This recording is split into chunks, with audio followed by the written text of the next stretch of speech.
Hello, welcome to Solving Watercolor. One of the things I love about watercolor painting is how quick the medium is. I know it's also one of the things that people find most difficult about watercolor too, but the trick is to learn how to work with the medium rather than fighting against it.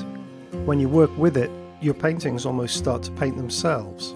So, how exactly do you work with the medium?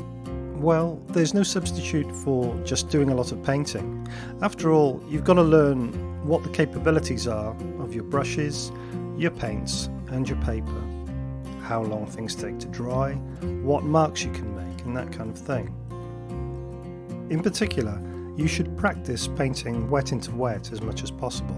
Then you'll really start to see what I mean by a watercolor almost painting itself. Here's a simple painting that can be done in less than 15 minutes, and it's mostly painted wet into wet.